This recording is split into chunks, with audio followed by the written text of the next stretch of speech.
तो का करी तू जाइबो तो रोल धरी तो का धरी।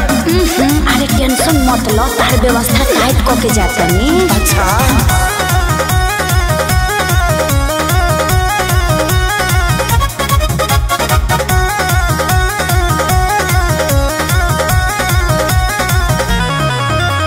लगन में हो जाए शादी, चली जाए वो हम ससुराल।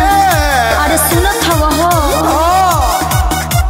लगन में हो जाए शादी, चली जाए वो हम ससुराल। अच्छा है फोन नंबर ल सहेली के, अब ये करे से करी हो प्यार।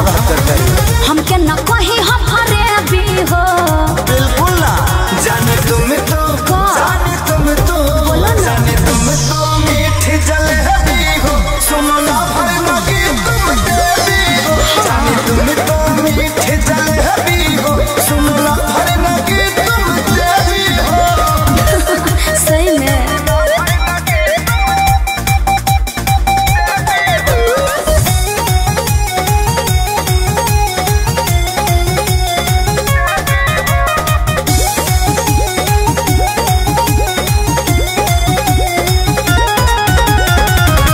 जबूरी हो ऐसे बातूरी हो, आई हो बिया है मैं खाए तू पूरी हो।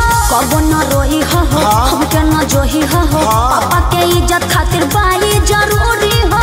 अरे कोई फीलिंग के फील कर पर करूई ना भाई त सुना का दुआरा पजाई। ठीक बा तहरा शादी के मिठाई डरली मन भरे हम खाई। जाता नी गिफ्ट देके है भी हो।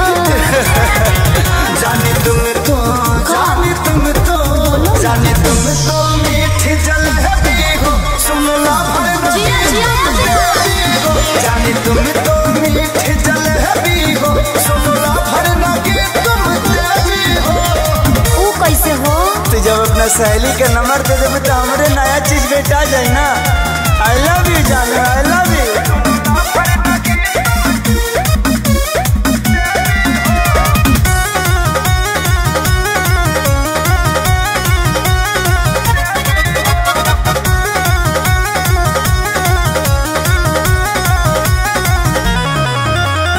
लुटी हा खूब मजा तो ताजा ताजा पाई के लभर हो। ए हो खेसारी अब की बारी, पियबे से करब हम सवार हो। बाबू अपना ख्याल रखियो। हाँ हो रातों रात सोनू के याबे हम खुश खबरी सुनाई। अच्छा बारू तू कितना तानी बतिया रे से बताई। अरे रखी हा ध्यान हमर बेबी हो। एकदम जाने तुम तो जाने तुम तो जाने तुम तो मीठी जलेबी हो, सुनो ना भर लगी तुम देवी हो। जाने तुम तो मीठी जलेबी हो, सुनो ना भर लगी तुम देवी हो। कुछ भी बोलते हो है ना। जाने तुम तो मीठी जलेबी हो, सुनो ना भर लगी तुम देवी हो। जाने तुम तो मीठी जलेबी हो, सुनो ना भर लगी तुम देवी हो। जाने तुम तो मीठी जलेबी हो।